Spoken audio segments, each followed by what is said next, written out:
It takes a special kind of person to jump into motorcycling head first. Like, instead of buying a sensible starter bike, you decide to buy a vintage two-stroke and ride it home, only to have it break down on the Brooklyn Bridge. With that kind of a start, you'd think that Annick Magac would have sworn off motorcycles. Thankfully, she doesn't give up that easily. Within a year of starting her moto career, she was road racing in both the American Historic Racing Motorcycle Association and Championship Cup Series all over the East Coast, as well as hosting bike nights all around New York City. While her racing days are behind her, Annick still rides just about every day. She's got her Yamaha XT250 all dialed in for running errands, picking up groceries and the like, and she's still just as passionate about getting motorcyclists together, whether that's through in-person events or hosting her own podcast, Féroce, where she interviews folks from all over the motorcycle world, gives her own unique take on industry news, new gear, and encourages her listeners to live fiercely, which she seems to be pretty good at. This is Annick Magac. I'm your host, Mark Long, and you're listening to Driven to Ride. All right, Annick Magac, you are on Driven to Ride. Thank you so much for being here. Thanks, Mark. I'm super pumped. Let's do this. Yeah, well, you are a fellow podcaster, but there's a lot more to you than that. So why don't we start right at the beginning, jump right in. What do people kind of most know you for? What is your claim to fame? Being a superstar. No, I'm kidding. They're going to be like, who is this broad? I would say that within the motorcycle industry, I'm mostly known for being a huge advocate of riding and trying to create community and like get people together to get into motorcycling and to just ride. Awesome. Yeah, well, we need all the people like that that we can get. I mean, the more advocates for motorcycling, the better. So thank you, first of all, for being a great motorcycle advocate. How did you even get into motorcycling in the first place? Well, it was something I always wanted to do, even as a kid. My dad actually had a motorcycle during the gas crunch, but he didn't keep one afterwards. So okay, yeah, yeah. So I always was like, I want a bike, but I didn't really know anybody who rode around me. And then serendipitously, when I was in college, I had an internship at an electromechanical engineering firm. Okay. Yeah, I know. And all these guys rode. So I was like, and this was in New York City. I lived there at the time and went to school there. Mm-hmm. And I was like, man, if these guys could have bikes in the city and I don't have to be like, because in my mind, I was like, I got to be this like middle-aged, woman with like a house and a yard and a family and a garage. I thought you had to have like all these things in place before you could ride. Met these guys and I was like, if they're doing it, I most certainly can do it. So when I graduated from college, I got my first motorcycle. Okay. So before we get to your first motorcycle, do you remember what kind of bikes they were riding?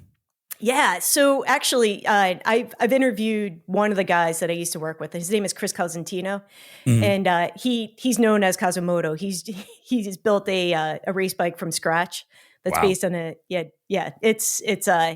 I was working with some really smart guys. Within a year of starting her moto career, she was road racing in both the American Historic Racing Motorcycle Association and Championship Cup Series all over the East Coast, as well as hosting bike nights all around New York City. To MotoGP bikes, which I then actually ended up doing. Well, her racing days are behind her. I was really lucky. Just about every day. She's got her Yamaha XT250 all dialed in for running errands, picking up groceries and the like.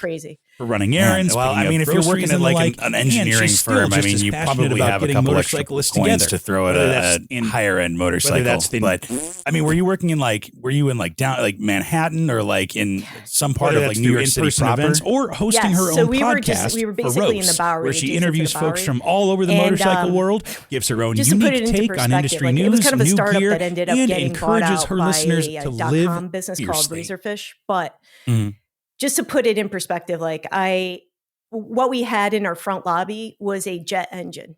And I mean, the full talk about jet leading by engine, example. which if you've ever seen one in person, like these guys were nuts. And so them having, you said that maybe they had this money to buy these bikes. A lot of them were scrapping these motorcycles and putting them together and hand building a lot of components of them. Wow. Yeah, that's just kind of like where their heads were. They had the ingenuity rather than maybe the coin to put it together. Yeah. But I mean, I'm based outside of Chicago. I've ridden obviously in downtown Chicago quite a bit, but I have to imagine riding in like downtown New York City had to have been a whole different like thrill of an experience. Oh, it was. It's the way I think about it is like it's kind of like being in I guess what you call like a video game. Like it's a totally different way of riding. It's not like you're on defensive and you're basically trying to go through everything, the cabs, the pedestrians, people walking their dogs and just trying to stay alive. Thrilling and terrifying at the same time. Exactly. And once you get into the flow of riding like that, then it's like no problem. But it definitely takes a certain mindset to make it happen. Yeah, there we go. Yeah. Well, back to your story. You graduated from college. You bought your first bike. Tell me that story. Well, my first bike was definitely not a good decision. You would think that these guys would have like maybe given me good advice, but they were just like, that bike sounds kind of interesting. So I found it. I was in New Jersey for 4th of July and I was walking through town and I saw a for sale sign on this old bike. I sat on it, fell in love, and went back to the guys and was like, what do you think about this bike? And they're like, you can't buy it. You're going to kill yourself. So it was a 1973 Kawasaki S1, which is a 2-stroke triple. Wow. Okay. Yeah. But it wasn't the Widowmaker, which is what they all thought it was, which was the 750, which would have been, equivalent to Kawasaki's H2 now, right? Yeah. It was the baby sister of that. But I bought the bike and it barely ran. And then my first maiden voyage in the city, which now, mind you, I could like barely ride as it was. I broke down on the Brooklyn Bridge. Oh my God. Had to push my bike off with a long line of people behind me honking their horns. And, New Yorkers are not necessarily known for their kindness. I was going to say they're known. Yeah, they're known for their compassion and understanding and patience is what I remember. Yeah. So I got called a lot of things while I was pushing that bike off the bridge, but I was sold after that. Really? So you were undeterred? Yeah, because I don't know why. I think it was just like pure determination. Like it was such a crazy experience, and don't get a 2-stroke for the city. Like that's if you're gonna ride in Chicago, don't get a 2-stroke. Terrible idea. You're trying to if you ride a 2-stroke, you have to wind it out and get up to speed in short blocks. That doesn't really happen. So basically, all I was doing was following plugs and just creating a whole smoke show for the neighborhood. Yeah, and it's not like you can't exactly just stop for gas anywhere either with the 2-stroke gas. So you really went you went back a couple of decades to really get your experience.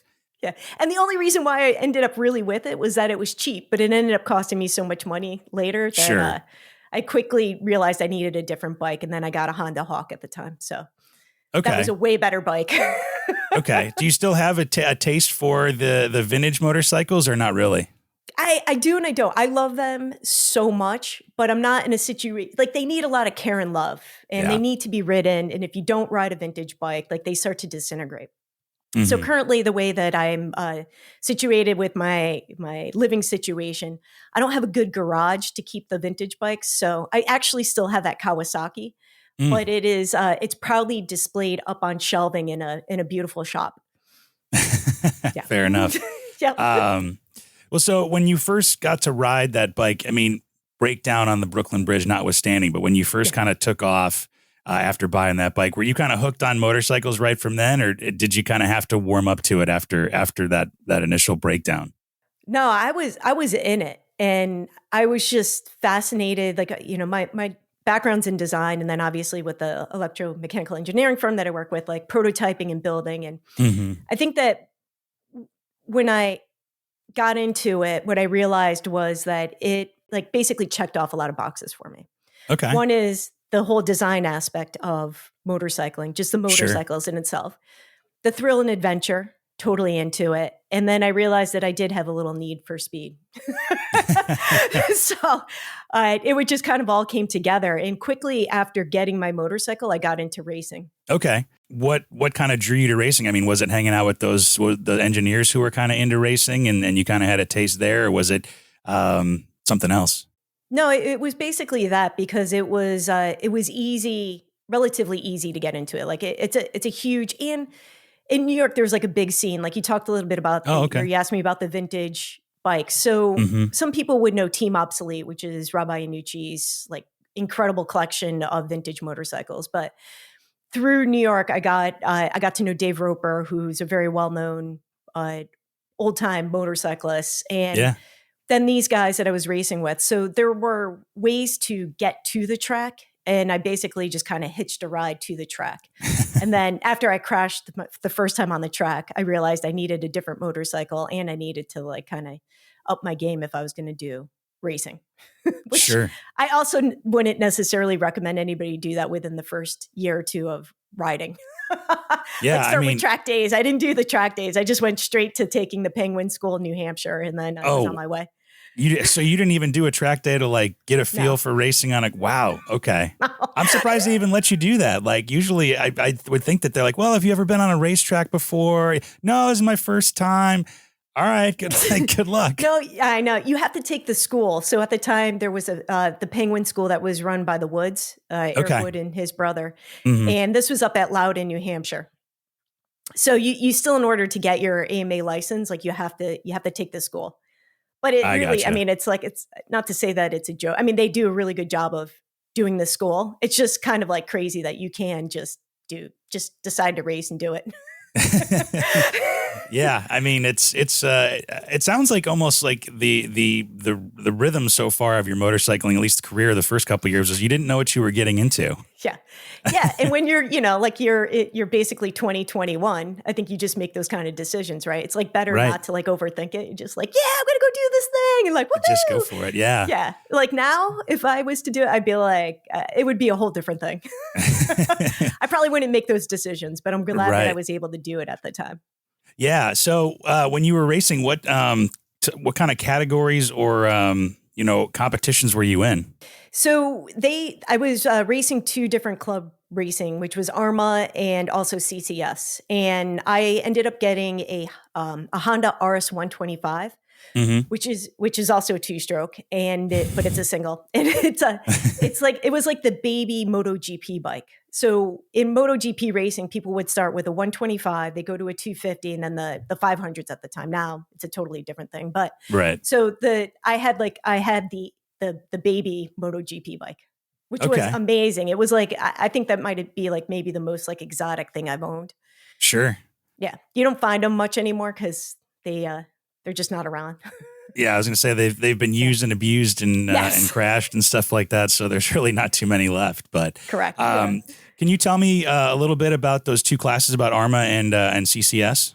Okay, so I've been out of racing for a little bit, so maybe the categories have changed. But ARMA is known more as like vintage racing. So at the time, the motorcycle I had was in 1995, so it was kind of like at the very tail end of what ARMA would allow. Okay. But for the most part, ARMA's like really like traditional vintage racing, which is like, people on Nortons, RD350s, Yamaha RD350s, like anything from like the I would say like maybe the 50s or 60s and up. Oh, wow. Okay.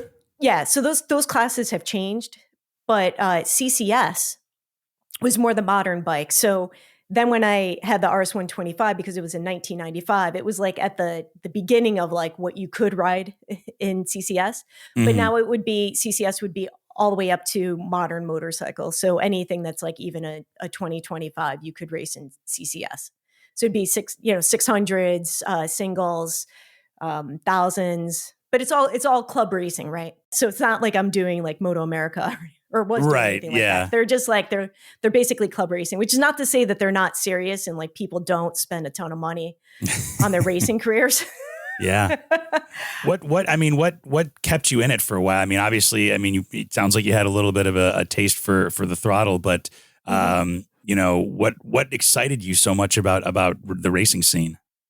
A lot of it came down to the people in the community. It was just really, as we know, there's all these subcategories in motorcycling. And, whether you're a weekend warrior, you're on a cruiser or, ADV. And racing just was like this other level that I really love and appreciated because people were really committed to riding and really committed to developing their bikes and just becoming better riders in general. And also it was just like, it was fun. Like you knew that you would go, like say the schedule was 8 weekends out of the spring to summer, that every time you showed up, like you'd be meeting your friends again. So you become this like great community. And it was a real blast. It was hard. It was definitely very hard. But I loved it when I was doing it, which I no longer am. I retired. Right. You can add former racer to your list of titles. So Exactly. I'll own that. Yeah. Right. Is that kind of where you got your advocacy and building motorcycle communities streak from, you think? A bit of that. And then also when I was in the city, I hosted a bike night. Okay. So New York City now, unfortunately, the bar that I was doing it at no longer exists, but it's actually called Bar Matchless after Matchless Motorcycles. But in New York City, there's a great motorcycle scene. So there was one bar called The Ear that would have their motorcycle night on Tuesdays, and then we would have our motorcycle night on a different day. And it's evolved now, but it was like, I really enjoyed that. And it was super fun because the basis of our motorcycle night was that we would show the MotoGP races after they aired.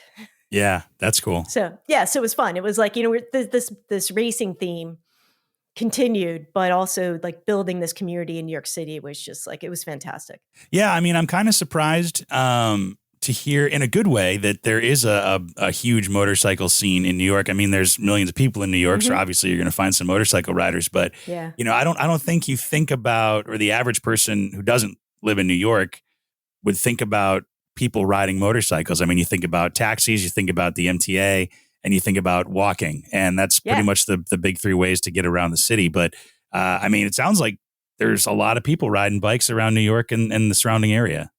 There is. And what was really remarkable was that, on any given night, depending if it was the winter or the summer, we could have 5 people show up, or there could be 100 people. Like you just didn't know. Or there'd be like, a sub gang club, I should say, motorcycle club.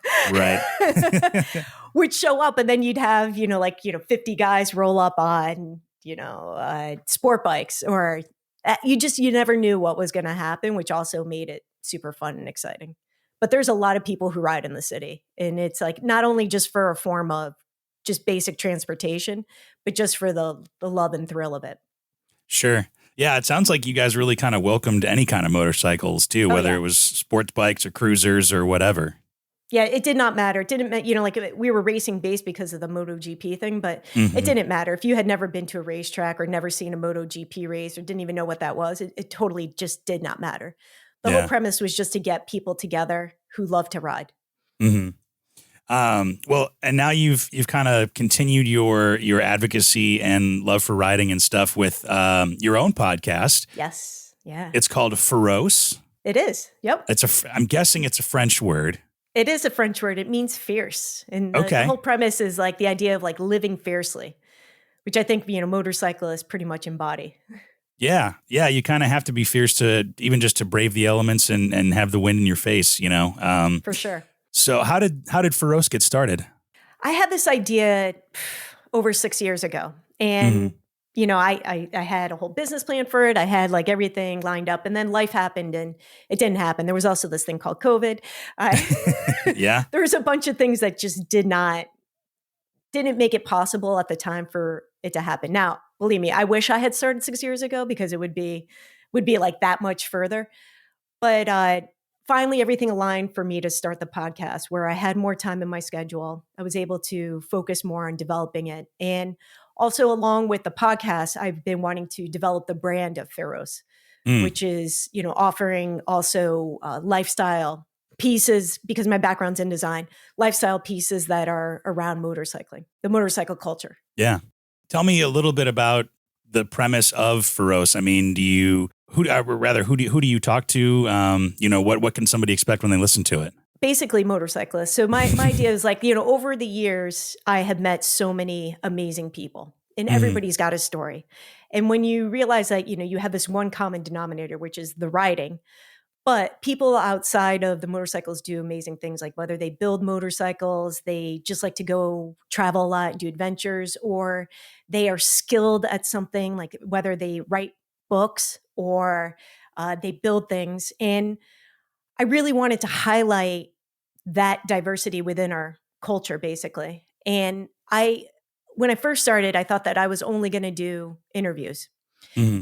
And since I've started the podcast, it has evolved a little bit differently in that I've started to also do some solo shows, which are just more like, I would say, kind of commenting more on the culture or specific things or events that are happening within motorcycling. Okay. Yeah. I mean, I've listened to a couple episodes and seen some of the solo stuff, and it's cool to see you kind of put yourself out there and put your thoughts and feelings about motorcycling and life really out into the world. It seems like you do. You have a lot of parallels that you can kind of draw from motorcycling into real life, or how you kind of live your life. Yes, it was. I have to say, it wasn't what I was expecting that people would want. Like, I really was just not going to do any solo episodes because I was like, well, why would that really be interesting to anybody? Not that like I'm not interesting or anything like that. Like, it just was like, it wasn't on my radar that was something to do. But I think maybe what you can relate to, and also having your podcast, is that, primarily podcasting has been this audio platform. Mm-hmm. And the term podcast is now changing where YouTube and Spotify are also encouraging people to do video. Mm-hmm.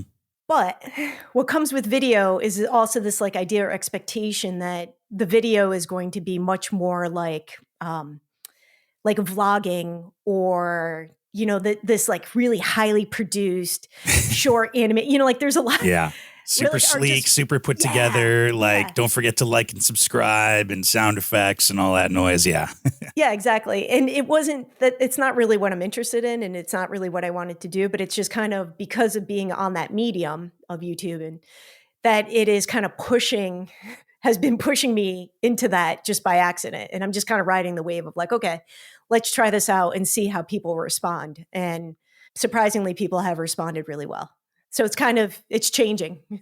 I've noticed when people kind of do put themselves out there and tell their own story. Like you said, everybody's got a story about, whether that's motorcycles or otherwise, everybody has a story, and, sharing your story will draw more people in. So, it's refreshing to listen to have some of that kind of candor and honesty and authenticity. Mm-hmm. That's the word I was looking for.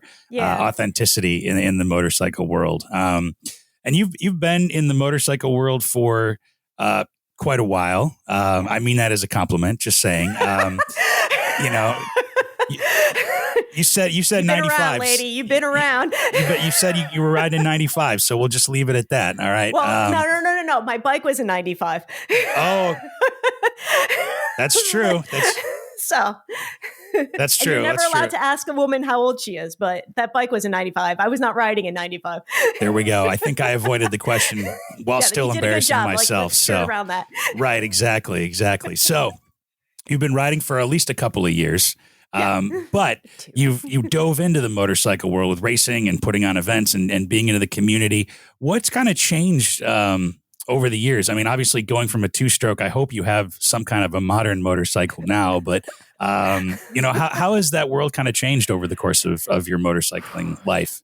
I was recently reflecting on this because it has changed a lot. So when I first started riding, only 10% of the ridership was women. And now we're up to like the last time they did the surveys or whatnot, it was 19%. But I would say it's been a few years since they did that. So maybe we're up to 22%. Okay, cool.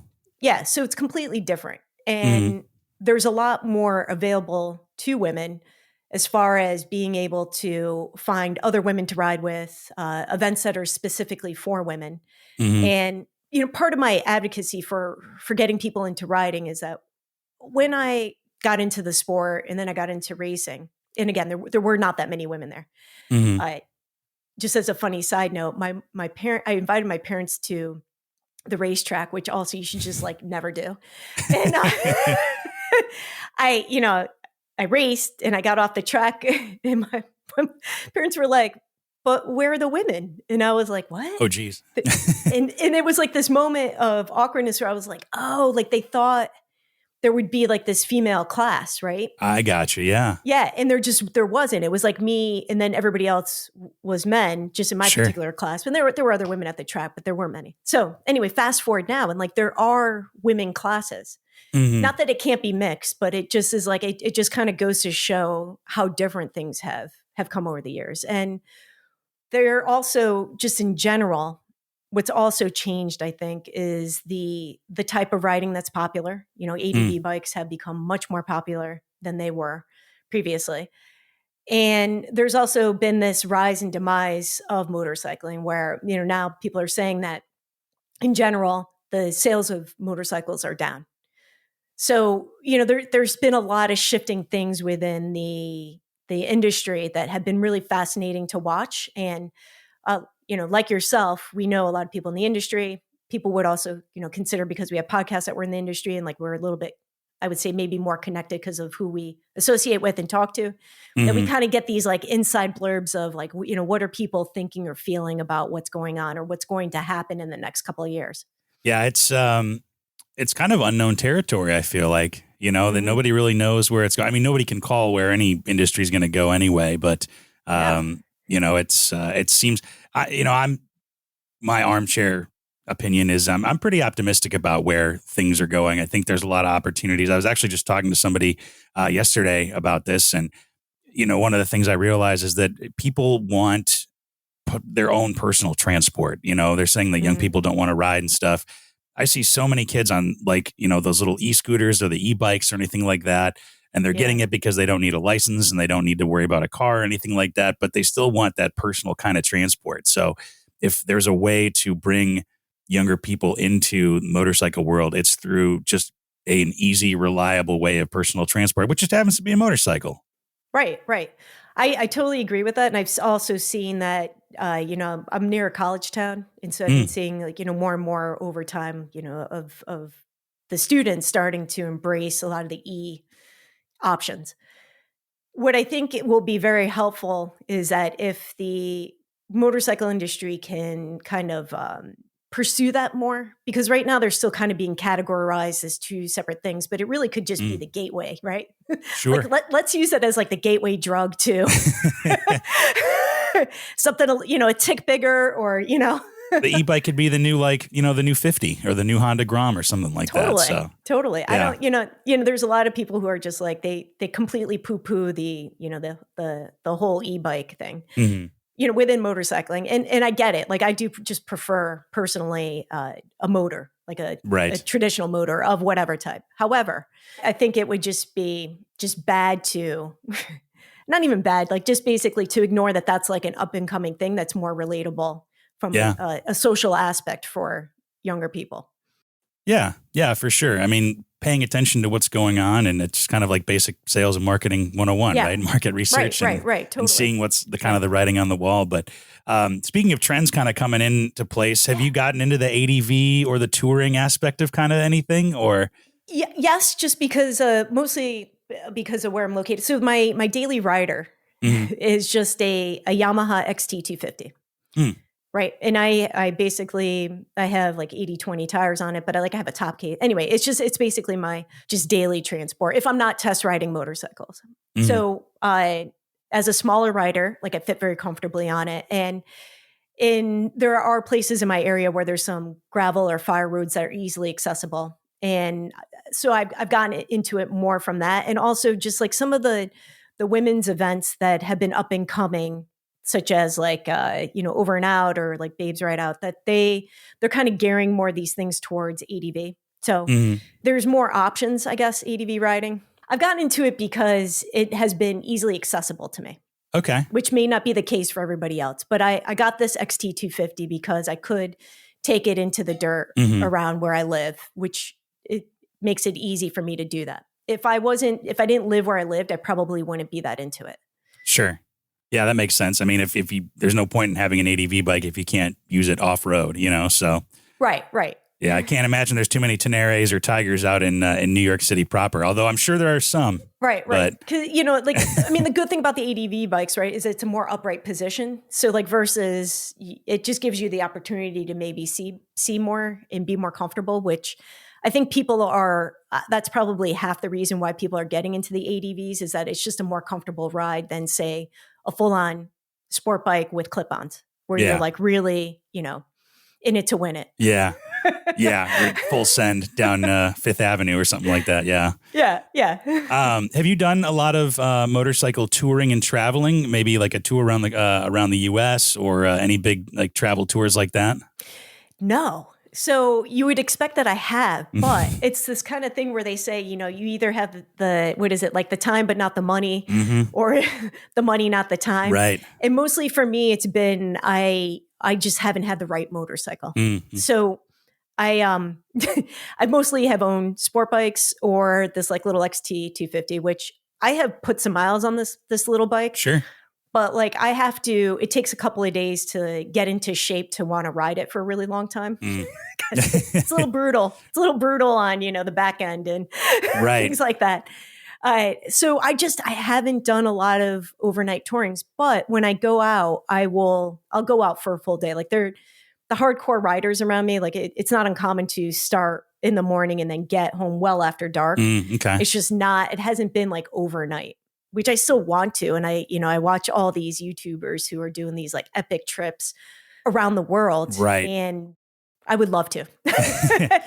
When the stars align. In the want list. Right. Yeah, when the time and money and all that come through. Yeah. I've done overnight trips, but not. Yeah. Just not like a week long cross country. But I mean, that's the thing about motorcycles that I personally like is that you don't need to go around the world or take like an epic 2-week trip or even take an overnight trip. You can enjoy them all day. Like you said, go out in the morning, ride the trails, ride streets, just have a day to ride and come home to your nice, comfortable bed, either in the air conditioning or the heating or whatever. Exactly. I don't want to camp. Right. Yeah, exactly. That's not my thing. It's funny because you have to like, it's good that that because I've learned that over the course of time where it's like the older I get, the less I want to sleep on the ground. It's like, oh, it's okay to maybe not like this. I can appreciate it and I'll do it. But, after like 4 or 5 days of it, I'm like, I'm kind of ready for a bed. So I understand that. You mentioned, kind of getting in shape to ride the XT. Obviously, part of that is mental preparation for sitting on a rough seat. But something about you that I've found is that, you're big into fitness and that's been an important part of your life as well. Do you think motorcycling and fitness kind of come together for you or they kind of run parallel streets? I do, because a lot of it is the physicalness of it. And I think that's, probably early in my career why I loved the racing was just how physical it was. It's a sport. And I always refer to motorcycling as a sport. Doesn't matter, what bike you're on. But I have found, the better in shape I am, whether that's physically, but also where motorcycling really converges with like the whole fitness thing is the mindset. And one of the many things that I do is that I'm also a life coach.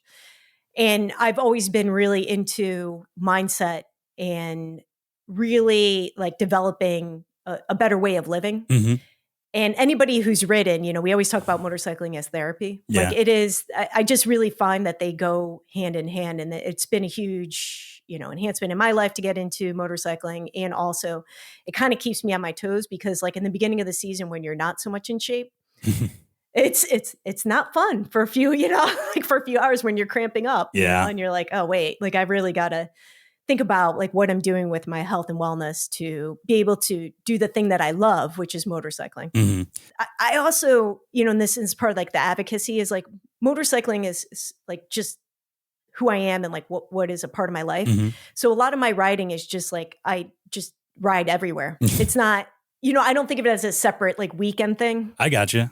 Like it's just like even it's what I do on the daily. So like that XT250 is just like, that's how I get around where I live to go get, groceries or whatnot, or small packages from the post office. Sure. I just wanted to like bring that up because I think a lot of times people think of it as like this thing that I do outside of my whole life. And for me, it's like much more integrated. And I want to show people that it can just really integrate into like part of your life. Yeah, no, I love that. I mean, I think that's and that's perfect. I mean, that's like you're dyed in the wool, like, commuter on a motorcycle. And like you said, it's part of who you are and your life. It's not just something that you hang up, Monday through Friday or whatever. So let's actually dive into that a little bit about, how did you kind of get to that point where you kind of are commuting with it and using it to as a form of just kind of main transportation?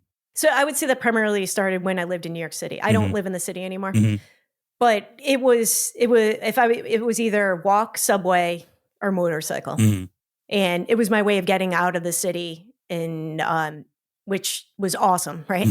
So when I moved out of the city, I did not have a car. Okay. And I quickly learned that was a bad idea because the temperatures, it was the fall, and the temperatures went down to 30 degrees and it like rained for like 5 days in a row. Oof. Yeah. So I ended up actually trading that motorcycle that I had at the time for a car. Good choice for the winter. Motorcycles could be a nice asset. Yeah. They do have value. Yeah. But I also just realized that, like, you know, I love, if you're into motorcycling, you probably also love driving. So like at this point, I have a car that I really love and enjoy driving, and I don't need to be as like quote hardcore as I used to be. Like I'm totally fine with being in my car with heated seats and fair. Yeah. watching the rain fall on the outside, not on me. Yeah, well, and maybe if you have some, like if somebody who wants to maybe make a motorcycle, at least during the warm months, like their main form of transportation, like you said, you have a top box, I think you mentioned. Yes. What are some like practical tips or some things that you've learned over the course of having a motorcycle be like your main form of transportation? Okay.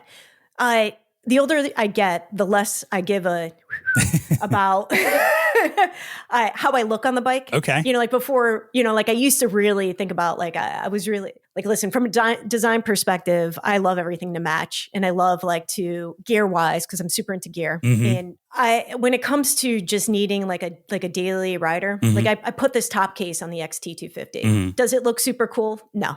Is the XT250 like a super cool bike? Not really. However, I have outfitted it to fit me so perfectly. So a few things, if you're going to go into the route of really putting in the miles, like I have heated grips. I have a connect for heated vests and heated gear. Okay. Like, I don't fool around anymore with like being cold. Like I don't need to be badass and like, oh, you know, I just rode like, 500 miles and like I can barely feel my fingers. Like, no, I'm not playing that anymore. Right. Like, right. That's smart. Yeah. Yeah. So everything is set up for complete optimized comfort and it just being easy. So like I have the top case. If I was going to get, like there's another ADV bike that I like, which is it's changed to the Honda NX500. It's their like smaller adventure bike. Yep. Like I would get side bags for that and just make things comfortable. Like one bike that I rode that I think I don't love it, but the one thing I love about it is it's the NC750. Oh yeah. Is that right? Yeah, the automatic. So it's got that, yeah. So it's got that compartment that you can just stuff a bunch of stuff. Yeah, that's right. Yeah. And like more motorcycles should have these kind of things, right? Because I try not to put too much weight on my back, but also in aligning your gear to be right for the elements is also super important. So like I mentioned, I have a heated vest. I make sure that like my boots are really comfortable and the right thing to wear. During the summer, I have perforated jackets, lightweight, I don't want to say lightweight gloves, but like perforated gloves. Sure. And also, like the right kind of boot that's also perforated to try to stay cool. But I always, personally, I always will wear gear, no matter how hot it is. That is my commitment to my family and my commitment to myself in case things go sideways, which can happen. Yeah, it's a good non-negotiable to have, but you're not looking at yourself on the motorcycle. You're too busy enjoying it. So kind of, it's okay for form to follow function, to use a design term in that regard. It's funny because everybody obviously wants to look cool on a motorcycle or whatever, but really even thinking about putting comfort forward, every little bit is going to help. I mean, having heated grips and heated vest and all that kind of stuff, everything that can kind of, every little bit helps to make the ride a lot better. And I imagine then you're not as discouraged if it's maybe not the warmest out or if it's cloudy or if it's going to rain. You're just like, yep, we're just going to go do it and we'll make it happen. So, yeah. And, the more comfortable you are, the better decisions you make on your bike. A lot of people don't like associate that, but, again, if you want to ride without gear, that's totally fine. But like one thing and this kind of goes with the fitness thing as well, is that like, during the summer, when you're sweating and you're on a bike and say you're just like wearing a t-shirt and you're out riding, all that perspiration is basically evaporating. So you're actually dehydrating. And then as you are dehydrating, what you don't realize is you're actually not making good decisions on the bike. Yeah.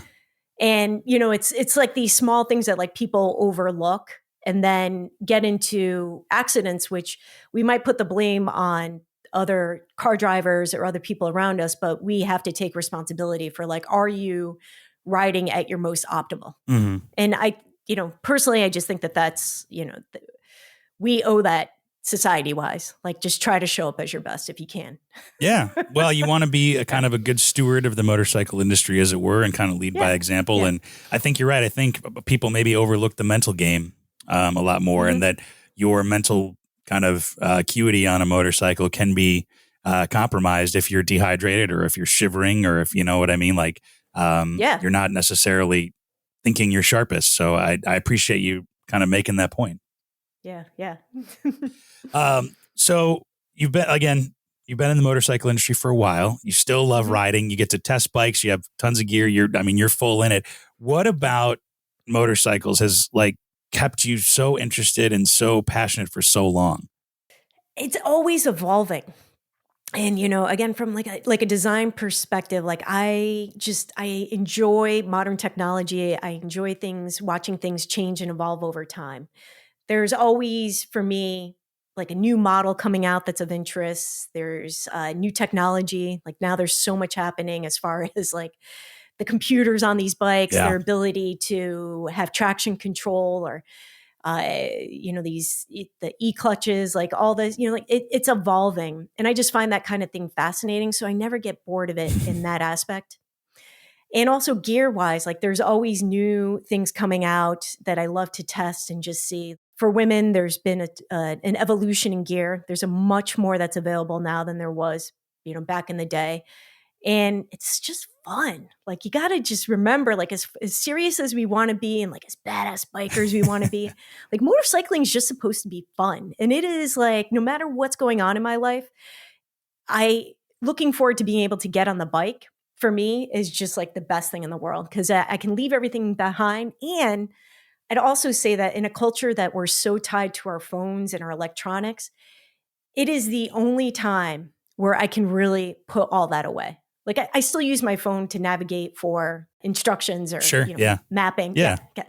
And also to listen to music while I'm riding. But beyond that, like I can't scroll, I can't respond to text if I don't want to. And it just is like, it's really, truly the only way that I can disconnect. Yeah.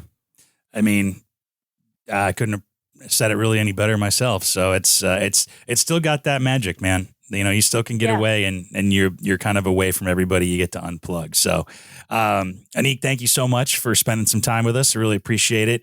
What's next for Féroce and how can people find you? Well, I've launched the website, so it's liveféroce.com, so people can check that out. And it's the main hub where you're able to see the videos, listen to the audio. And more than anything, I've also been releasing merch. Cool. And I have a lot of ideas for what's going to happen with that. So it's going to evolve over time. So people can check me out there. And then on social media, on YouTube, underneath my name. But the show is called Féroce, but my name is Annick Magac. So you can find that in YouTube, and Instagram is the same. You can find me under my name or live.féroce as well. Perfect. Well, again, thank you, Annick, for your time. And I'm looking forward to talking to you again next time. Awesome. Thanks, Mark. It's been a pleasure. Thanks for listening to Driven to Ride.